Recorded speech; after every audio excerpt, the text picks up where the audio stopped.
नमस्कार दोस्तों, आप देख रहे हैं हमारा यूट्यूब चैनल RKGTM क्लासेस। तो दोस्तों, आज की इस वीडियो में हम आपको बताने वाले हैं कि जो आपका पेपर होगा 24 मार्च को, हिंदी का पेपर क्लास 10th का, उसमें जो भी क्वेश्चन पूछा जाएगा, इसमें से जो हम आपको बताएंगे, इसमें से 75% पेपर इसी में से पूछा जाएगा। ठीक फ्रेंड्स, तो सबसे पहले क्या क्या फिल करना रहता है पेपर में और फिर क्या हमें देखना रहता है पेपर को खोलने से पहले। यहाँ पर फ्रेंड्स अपना रोल नंबर डालना रहता है, यहाँ पर अपना नाम लिखना रहता है और ये 12 पेज का रहता है आपका जो पेपर होता है। ठीक फ्रेंड्स, 70 नंबर का, यहाँ पर 70 नंबर का आपका पेपर होता है, जो कि आपको दिया रहता है 3 घंटा 15 मिनट टाइम रहता है।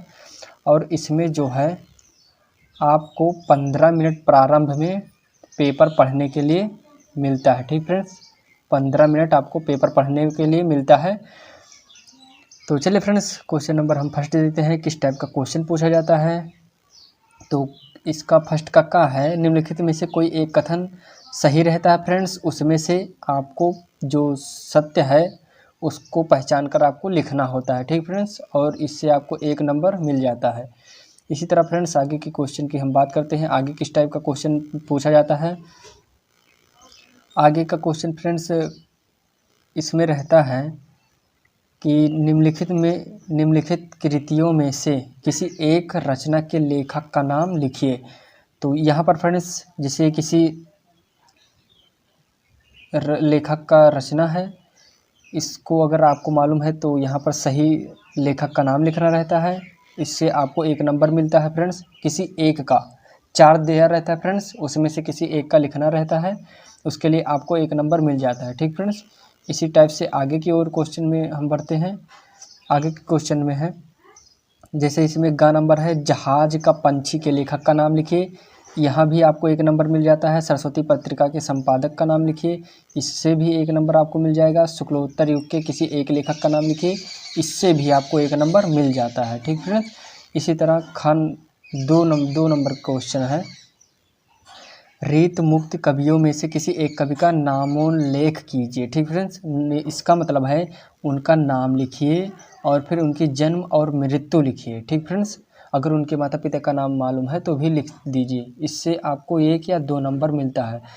और फिर फ्रेंड्स नंबर है, प्रगतवादी काव्य की किन्हीं 2 प्रवृत्तियों का उल्लेख कीजिए। प्रवृत्तियाँ मतलब होता है फ्रेंड्स विशेषताएँ, क्या विशेषताएँ हैं प्रगति काव्य की, इसमें भी आपको 2 नंबर या 1 नंबर मिल जाता है फ्रेंड्स। इसी तरह है, प्रयोगवादी काव्य धारा के किन्हीं 2 कवियों के नाम लिखिए। 2 कवि के आप नाम लिखेंगे तो इसमें 1 या 2 नंबर यहाँ से भी आपको मिल जाता है। और 3 number friends most important question है, 3 नंबर में क्या करना रहता है हमें, 3 नंबर में निम्नांकित गद्यांशों में से किसी एक के नीचे दिए गए प्रश्नों के उत्तर दीजिए। ठीक है, तो सबसे पहले आपको ये गद्यांश को पढ़ लेना है ठीक से, उसके बाद इसके जो नीचे है उसका आंसर आपको देना है। तो यहाँ पर क्या देना है आंसर, उपयुक्त गद्यांश का संदर्भ लिखिए। इसका जो ऊपर गद्यांश दिया था फ्रेंड्स, उसका संदर्भ लिखना। संदर्भ में आपको ये लिखना है कि ये संदर्भ किस पाठ से लिया गया है और इसके लेखक कौन है। ठीक फ्रेंड्स, इतना केवल आपको लिख देना है, 2 नंबर यहाँ पर मिल जाएगा। और फिर रेखांकित अंश की व्याख्या कीजिए, 2 नंबर इधर मिल जाएगा फ्रेंड्स। और लेखक ने अच्छे मित्र के क्या क्या कर्तव्य बताए हैं। आप जब गद्यांश को अच्छे से पढ़ लेंगे तो इसका आंसर आप आसानी से दे सकते हैं। तो फ्रेंड्स ये आता है 6 नंबर का फ्रेंड्स। इसी तरह फ्रेंड्स हम आगे की ओर बात करते हैं, तो आप फ्रेंड्स वो ऊपर वाला गद्यांश लिखिए या ये जो नंबर है इसका गद्यांश लिखिए। ठीक फ्रेंड्स, दोनों में से कोई एक का कर सकते हैं। इसी तरह क्वेश्चन नंबर 4 है, क्वेश्चन नंबर 4 क्या कह रहा है, क्वेश्चन नंबर 4 में आपको करना है, निम्नलिखित पद्यांशों में से किसी एक का संदर्भ सहित व्याख्या कीजिए। फ्रेंड्स वो गद्य का था, ये पद्य का है। ठीक फ्रेंड्स, तो इसमें जो है, जैसे हिंदी का पेपर एक गद्य में रहता है एक पद्य में रहता है, तो उसमें जो है का नंबर क्वेश्चन इसमें कह रहा है, ऊधो मोजी ब्रज बिसरस नाही। तो फ्रेंड्स इसको आपको ठीक से पढ़ना है, फिर पहचानना है ये किस चैप्टर से लिया गया है, किस चैप्टर से ये पद्यांश है। उसमें जो है आपको क्या करना है, एक का संदर्भ सहित व्याख्या करना है, ये करिए या नंबर है उसको करिए। तो सबसे पहले फ्रेंड्स आप जब अच्छे से पढ़ेंगे तो मालूम हो जाएगा, क्योंकि यहाँ पर फ्रेंड्स देखिए तो यहाँ पर सूरदास नाम लिखा है, इसका मतलब ये सूरदास के किसी एक कविता से होगा या कोई भी पंक्ति होगी तो सूरदास के पाठ से लिया गया। ठीक फ्रेंड्स, इसी तरह हम आगे की ओर बात करते हैं क्वेश्चन की। आगे तरह या आप का करिए या खा करिए। ठीक फ्रेंड्स, अब आप ये भी कर सकते हैं, अगर वो नहीं आता है तो ये कर सकते हैं, अगर ये आता है तो आप वो कर सकते हैं। ठीक फ्रेंड्स, इसी तरह हम 5 नंबर देखते हैं क्या करना है। 5 नंबर में फ्रेंड्स आपको ये करना रहता है, किसी एक लेखक का जीवन परिचय देते हुए उनकी किसी एक रचना का नाम लिखिए। तो फ्रेंड्स आपको यहाँ पर 4 का ये प्रश्न रहता है, इसमें से किसी एक का करना है। ठीक फ्रेंड्स, जीवन परिचय एक का लिखना और उसका एक रचना का नाम लिखना। जैसे आपका आचार्य हजारी प्रसाद द्विवेदी का भी हो गया फ्रेंड्स, ये आचार्य रामचंद्र शुक्ल का हो गया। ये मोस्ट इंपॉर्टेंट है फ्रेंड्स, वेरी वेरी इंपॉर्टेंट है, ये हर बार पूछा जाता है पेपर में। ठीक फ्रेंड्स, इसी तरह आप लिख सकते हैं डॉक्टर राजेंद्र प्रसाद का भी लिख सकते हैं, पद्मलाल पुल्लालाल बख्शी का। फ्रेंड्स ये तीनों मोस्ट इंपॉर्टेंट है फ्रेंड्स, जो बार बार बोर्ड एग्जाम में रिपीट करते हैं ये क्वेश्चन। तो यहाँ पर फ्रेंड्स जीवन परिचय लिखना है आपको और इनकी एक रचना लिखना है, तब आपको 4 नंबर जो है मिलेगा, नहीं तो फ्रेंड्स आपको 3 नंबर ही मिल जाएगा। इसी तरह फ्रेंड्स आप इसको लिखना है लेखक का और फिर यहाँ पर एक कवि का लिखना है। ठीक फ्रेंड्स, तो यहाँ पर कवि का लिखना है, निम्नलिखित कवियों में से किसी एक कवि का जीवन परिचय दीजिए, उनकी एक रचना का नाम लिखिए। तो तुलसीदास का लिखिए आप या आचार्य बिहारी लाल का लिखिए, किसी का भी लिख सकते हैं। तो फ्रेंड्स इसमें से अगर हम आपको बताएं तो तुलसीदास जी का मोस्ट इम्पॉर्टेंट है फ्रेंड्स, ये बार बार पूछा जाता है और हो सकता है इस बार भी पूछा जाए। ठीक फ्रेंड्स, अगर फ्रेंड्स आपको वीडियो पसंद आ रहा है तो प्लीज़ लाइक करिए। चलिए फ्रेंड्स, इसी तरह हम आगे क्वेश्चन की बात करते हैं। मैथिली शरण गुप्त का फ्रेंड्स पूछ लिया जाता है क्वेश्चन, इसका जीवन परिचय लिखने के लिए। और फिर फ्रेंड्स यहाँ पर संस्कृत जो हिंदी खंड काव्य से संस्कृत का है पोर्शन एक, उसमें भी फ्रेंड्स आपको इसका संदर्भ सहित व्याख्या लिखना रहता है। इससे आप 6 नंबर या 5 नंबर का क्वेश्चन पूछा जाता है बोर्ड एग्जाम में। ठीक फ्रेंड्स, तो इसको आपको ध्यान से पढ़ना रहता है, फिर इसी तरह हिंदी में अनुवाद करना रहता है, संदर्भ सहित हिंदी में अनुवाद कीजिए। तो आप इससे पढ़ेंगे तो आपको इससे 5 नंबर मिलेगा, अथवा आप ये कर सकते हैं। ठीक फ्रेंड्स, ये पोएम दिया है, रे रे चातक सावधान मनसा क्षणम सूर्यताम। ये फ्रेंड्स आपको लिखना है, इसका संदर्भ लिख देना है और फिर इसका हिंदी में अनुवाद करना है। इसी तरह फ्रेंड्स क्वेश्चन नंबर 7 देखते हैं। क्वेश्चन नंबर 7 क्या करना है, अपनी पाठ्य पुस्तक से कंठस्थ किया हुआ कोई एक श्लोक लिखिए। मतलब फ्रेंड्स आपको जो संस्कृत का पोर्शन है उसमें से कोई एक श्लोक लिखना है जो कि इस प्रश्न पत्र में ना आया हो। उसके लिए फ्रेंड्स आपको वो करिए तो उससे तो अलग नंबर मिलेगा, लेकिन आप फ्रेंड्स ये जब करेंगे तो इससे आपको 4 नंबर या 3 नंबर मिलेगा। ठीक फ्रेंड्स, और खा नंबर है, निम्नलिखित प्रश्नों में से किन्हीं 2 प्रश्नों के उत्तर दी संस्कृत में देना है। यहाँ पर फ्रेंड्स संस्कृत में आपको इसका आंसर देना है, ये आप करिए किन्हीं 2 प्रश्नों के उत्तर, या ये करिए। इसके फ्रेंड्स आगे भी क्वेश्चन दिया है तो आप 2 क्वेश्चन केवल करना है इसमें से, और फिर फ्रेंड्स इसमें से आपको 4 नंबर मिल सकता है। तो उसके आगे फ्रेंड्स है 8 नंबर क्वेश्चन। फ्रेंड्स ये फिक्स नंबर आप लोगों का है। ठीक फ्रेंड्स, ये नंबर जो है आपका फिक्स है, इसको कोई भी नहीं काट सकता। क्यों? क्योंकि इसके अलावा कुछ पूछा ही नहीं जा सकता है और सिलेबस ही में नहीं है तो क्या पूछेगा। तो 8 का नंबर है, हास्य रस अथवा करुण रस की परिभाषा दीजिए उदाहरण सहित। फ्रेंड्स अगर आप परिभाषा लिखते हैं, उदाहरण नहीं लिखते हैं तो आपका नंबर कट सकता है फ्रेंड, इसीलिए आप हास्य अथवा करुण रस की परिभाषा लिखिए, साथ में एक उदाहरण, तो इससे आपको 2 नंबर मिल जाता है। इसी तरह रूपक अलंकार अथवा उत्प्रेक्षा अलंकार का लक्षण यानी कि परिभाषा और फिर उदाहरण दीजिए, इससे भी आपको 2 नंबर मिल जाता है फ्रेंड। सोरठा अथवा रोला की परिभाषा उदाहरण सही लिखिए, इससे भी आपको 2 नंबर मिल जाता है। यानी कि फ्रेंड्स इससे 8 नंबर क्वेश्चन से हमें 6 नंबर फिक्स रहता है। इसी तरह फ्रेंड्स हम आगे की ओर बात करते हैं क्वेश्चन नंबर 9 की। इसी तरह फ्रेंड क्वेश्चन नंबर 9 है, निम्नलिखित उपसर्गों में से किन्हीं 3 के मेल से एक एक शब्द बनाइए। जैसे फ्रेंड्स उपसर्ग में है, जैसे अधि लिखा है फ्रेंड्स तो अधिक हो गया, इसका बनाना है। ठीक फ्रेंड्स, अधिक हो गया। जैसे अनु है तो अनुपयोग हो गया, अनुराग हो गया, ऐसे फ्रेंड्स आपको बनाना है। अन है तो कोई भी शब्द आप बना सकते हैं, किन्हीं 3 से एक एक शब्द बनाइए, तो इससे फ्रेंड्स आपको 2 नंबर मिल जाता है। ठीक फ्रेंड्स, इसी तरह आगे की ओर हम बात करते हैं खा नंबर क्वेश्चन में।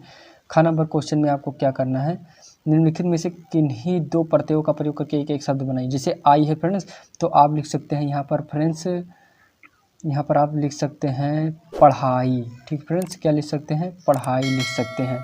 और फिर फ्रेंड्स यहाँ पर पन है तो यहाँ पर लिख सकते हैं बचपन। ठीक फ्रेंड्स, क्या लिख सकते हैं? बचपन।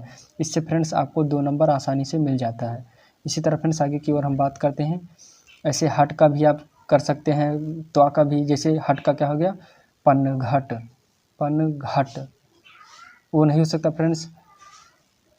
त्वा है तो महत्व हो सकता है, पढ़ता लिखता बैठता ये सब हो गया। ठीक फ्रेंड्स, इसी तरह ग नंबर क्वेश्चन है। ग नंबर में क्या करना है आपको? ग नंबर किसी 2 समास का विग्रह कीजिए, जैसे नील कमल। ठीक फ्रेंड्स, नील कमल, नील और कमल। नवरत्न, नवरत्न आपको लिखना है।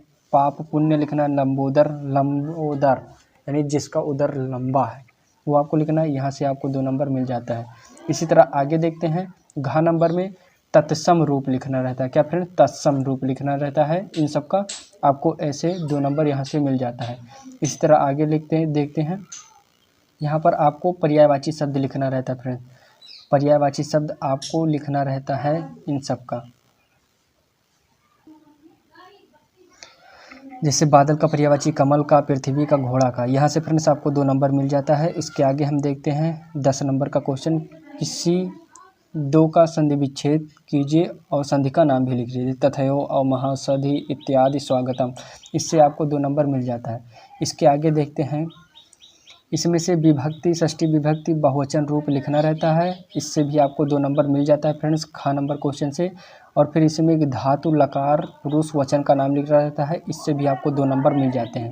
अगर बात करें फ्रेंड्स इसी से, तो आप यहीं पर पास हो सकते हैं, क्योंकि फ्रेंड्स यहाँ पर पास होने के लिए आपको 23 मार्क लाना कंपलसरी है, नहीं तो आप फेल हो जाएंगे। ठीक है, इसके आगे देखते हैं। निम्नलिखित में से किसी 2 के संस्कृत में अनुवाद कीजिए, तो आपको 2 नंबर यहाँ से भी मिल सकता है। सभी लोग सुखी हैं, बालिकाएं खेल रही हैं, सुभाष चंद्र बोस देशभक्ति हैं। ऐसे फ्रेंड्स आपको लिखना है, 2 नंबर आपको यहाँ से भी मिल जाता है। इसी तरह फ्रेंड्स 11 नंबर क्वेश्चन में आपको लिखना रहता है किसी एक विषय पर निबंध। ठीक फ्रेंड्स, जो कि आपको 6 नंबर यहाँ से मिलता है। जैसा कि फर्स्ट देश प्रेम, दूसरा है स्वच्छ भारत अभियान, तीसरा है मेरे प्रिय साहित्यकार, फिर चौथा है अनुशासन की महत्ता, 5वां है योग शिक्षा का महत्व। तो फ्रेंड्स यहाँ से आपको 6 नंबर मिल जाता है। ठीक फ्रेंड्स, निबंध लिखने पर कोई एक विषय पर यहाँ पर लिखना है, चाहे आप इस पर लिख सकते हैं या इन सभी में से कोई एक पर। ठीक फ्रेंड्स, इसी तरह हम आगे की ओर जब बढ़ते हैं तो आगे नंबर है क्वेश्चन नंबर 12। क्वेश्चन नंबर 12 आप देख सकते हैं यहाँ पर क्या कह रहा है। अपने पठित खंड काव्य के आधार पर निम्नलिखित प्रश्नों में से किसी एक का उत्तर दीजिए। यहाँ पर फ्रेंड्स जो गोंडा जिले वाले हैं, क्योंकि फ्रेंड्स मेरा डिस्ट्रिक्ट गोंडा ही है, तो आपको मैं यहीं पर इसका जानकारी पूरा दूंगा, क्योंकि यूपी बोर्ड से है। हर एक स्टूडेंट को मैं फुल इन्फॉर्मेशन बताऊंगा कौन कहाँ से है, क्या लिखना है खंड काव्य पर। ठीक फ्रेंड्स, तो इसमें जो गोंडा जिला वाले हैं उन्हें लिखना है ज्योति जवाहर का। ठीक फ्रेंड्स, किसका लिखना है? ज्योति जवाहर का लिखना रहता है। ठीक फ्रेंड्स, गोंडा जिला वालों के लिए। तो यहाँ से फ्रेंड्स ये आता है 4 नंबर का, यहाँ से आप पा सकते हैं 4 नंबर का। तो चलिए हम अभी दिखाते हैं 4 नंबर में क्या पूछता है।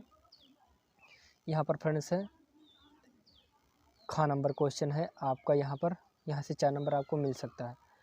तो ज्योति जवाहर खंड काव्य के आधार पर उसके नायक का चरित्र चित्रण कीजिए। आप ये लिखिए, या फिर ज्योति जवाहर खंड काव्य की कथा वस्तु संक्षेप में अपने शब्दों में लिखिए। अपने शब्दों में लिख सकते हैं फ्रेंड ज्योति जवाहर का खंड काव्य। ठीक फ्रेंड, आप ये लिखें या ये लिखें, दोनों नहीं लिखना फ्रेंड्स, केवल इन दोनों में से एक लिखना है। इससे आप 4 नंबर पा सकते हैं। ठीक फ्रेंड्स, ये लास्ट क्वेश्चन होता है।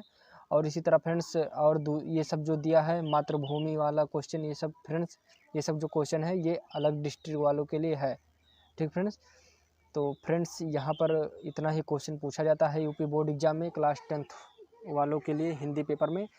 अगली बार फ्रेंड्स हम नेक्स्ट वीडियो में दूसरे पेपर का बात करेंगे। जो पेपर जिस दिन रहेगा उससे पहले हम मोस्ट इंपॉर्टेंट क्वेश्चन आप तक पहुँचाने की फुल कोशिश करेंगे फ्रेंड्स।